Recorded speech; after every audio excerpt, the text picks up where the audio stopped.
Hi guys! So today, ay welcome back muna pala dahil sobrang tagal ko nang di nakapag-upload at kasama ko ang kaibigan Go. Dahil ang topic natin ay kung paano nakagawa ng kanta si Henrik. Cause I am stuck in my mind all night. Bakit muna ako nahilig? Bakit muna nahilig si Henrik sa ganito? Gusto ko nang itry ito noong pandemic. Naalala si Eman, di ba? Kilala niyo naman siya. Nag-release siya nung pandemic.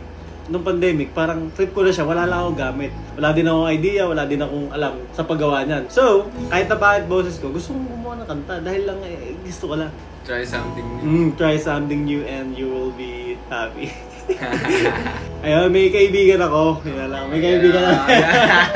Tapos sabi ko, ang ganda ng timeline kasi nakakita ko ng kanta niya. Tapos may mga mix. Sabi ko, gusto kong matry na gano'n. Gusto kong gumawa ng kanta. Gusto ko na-try. Hindi kaya, kasama ito ako. Naghanap kami ng beat sa YouTube. Kaya nahanap po na namin yung genre namin. Kaya nahanap namin yung genre. Ngayon, ito. Music, andito lahat ng mga draft, lahat ng kung paano nabuo yan, andito rin siya. Asan ba yun? Good day. Ito, good day. Good day. Ito ang una namin ginawa. Sipping on the night, got me feeling so alive. Got a box popping, music is so loud. Lost in the moment and we feeling so high. Today is a good day. Wake up cause it's Friday. We party all night, babe. We dance and drink till we hit the Sunday. Today is a good day. Back on the driveway, we race to fly till we break the highway. So yun guys, nag-rap muna kami noon. Hip-hop may nagawa namin. Pero, syempre, eto, naging lang to, parang stepping stone. At ngayon, after nyan, umuwi siya ng Bulacan. Naiwan ako dito, mag-isa lang ako. Siya ako nakagawa. Draft na ng For You. Kung paano nangyari. Papakita namin sa inyo kung paano namin nagawa yung For You. So, ito yung For You. Dagi, dami. Yan. Dito sa beat na to nagsimula to dahil ito yung binasihan namin ng beat per minute niya o yung BPM guys. Baka makapirect din kasi kami kasi hindi namin sa amin to eh. Pero dito yun. To make you see. Dyan galing yun. So ganun yung ginawa namin yung progress namin. Ganun nasimulan. Kasi naisip namin na parang siguro bagay yung indie vibes. Ganun. Kasi nakikinig kami sa Wallows. Yun yung favorite namin banda sa ngayon. Yes. At yun yung parang naging inspiration namin na banda para makasulat ng kanta. Ano ba? Drafts. Ito. First version. But I'm afraid to learn cause I am stuck in my mind all night. Diba? Ang niya, ang dry. So, paano nga ba siya nasulat? Paano siya nasulat? Buksan natin yung lyrics niya. So ito guys yung lyrics. Ito nasulat ko to isang gabi. From the heart kasi lonely ka nung Oo, mag-isa kasi ako nandito sa bahay. Tapos di ko naman na-expect din na makapagsulat din ako ng kanta dahil hindi naman ako songwriter. Papaliwanag ko lang paano ko nasulat yung kanta. April 11 ko siya nasulat guys. Isang gabi ko lang siya nasulat. So kasi nung time na yun, nagka-experience ako. Para ako Taylor Swift doon. Hindi naman ako makakapalit na sarili kong kanta. So pwede natin siya play. Unang linya. Try so hard to make you say all my love that was meant to be. But you pushed me at your door, leaving my eyes with sore. So itong unang verse ay ano siya? Isipin nyo na lang. Gagi, ang pala, ang corny. Tried so hard to make you see all my love that was meant to be. Di ba? Ang lalim! Nagkagusto kasi ako sa babae nun. Tapos, sobrang sobrang papansin ko sa kanya. Sobrang assuming ko nun eh. Nung time na yun. Pagka kinakausap ko siya, feeling ko naman, parang nag-reciprocate agad sa akin. Pero, bawal ka pala mag-assume pag gano'n. But you push me at your door, leaving my ass with a sore. Eto guys, iano ko lang sa inyo, hindi ako umiyak. Hindi ako umiyak to, okay lang to. Pero gano'n kasi nangyari, parang niya sa akin, shut the fuck up. Parang gano'n. Nalungkot ako. Sano pa bitch? Nalungkot ako, pero di ako umiyak. Di ako umiyak nun ha. Minabasa ako sa TikTok doon. Parang, hindi ka naman niya... Kunyari, gano'n.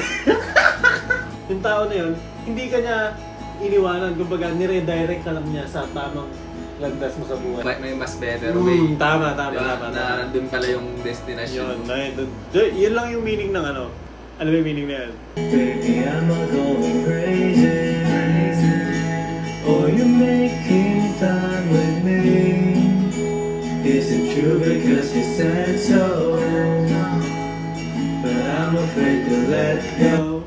Okay. Baby, am I going crazy? crazy? Diba? Ayun, no, 18 yun. Pero, parang ano kasi yan, ayun nga, nag-assume kasi ako. Akala ko, na binibigyan niya ako ng time. Is it true because you said so? But I'm afraid to let go. Diba? Ang lalim. Magka-rhyme pa! Because you said so. Afraid to let go.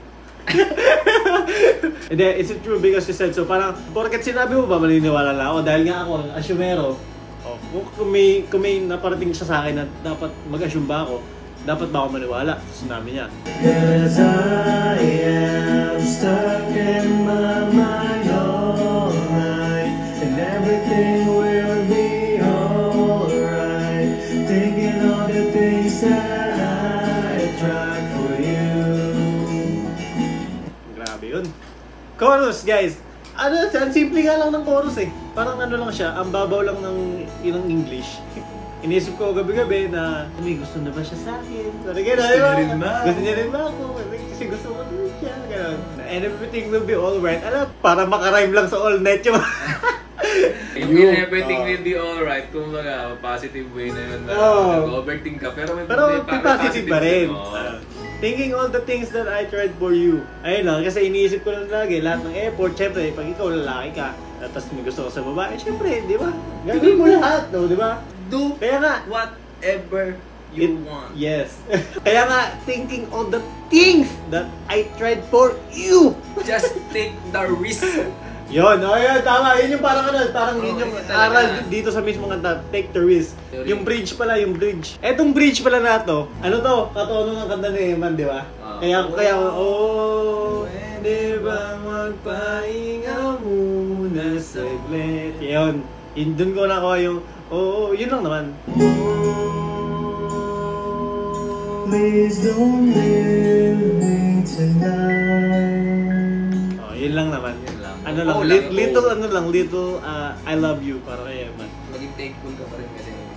Hindi dahil dun. Hindi dahil di. Kanta. Kanta! Yun Di ba? lang yung ano dun, di ba? Tapos ngayon, meron lang kasunod. Yeah, I'll update you guys. Okay na yan. Kayo na bahala sa ibang verse. So, nagka-acoustic version tayo, di ba? Ito yung konting clip sa acoustic version na ang pangit niya. Cause I am stuck in my mind all night. And everything will be alright. Thinking all the things that I tried for you. Tapos, ayun, naghanap na kami ng mga kasama. Mix and master natin, si Carlo Capulong. Kilala nyo naman si Carlo Capulong, siya yung kumanta ng Meso Hotel. Meso Hotel, ang pinakamagandang hotel. Nasa banda kasi si Kuya Carlo. May sarili din siya mga kanta, may mga na-compose din siya. At nagpatulong ako sa kanya, magpa-master. At siya din yung bassist ng kanta na to. Ito naman tropa ko, siya naman ang nag-gitara, siya ang nag-acoustic dito. Siya din ang nakaisip ng chords. At meron din kaming pianist na si Aaron Mandili na sobrang thank you dahil sobrang ganda ng piano. Nag-live pa nga kami guys, nanonood si Kuya Coco nun. Ito yung clip na yun. Kuya Coco, shoutout sa'yo. Ay Kuya Coco, may sabihin ako sa'yo. Mag-release ako ng kanta. Sana maganda.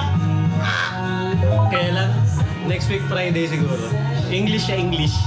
At yung finger heart. Para sa'yo, sasayaw ako.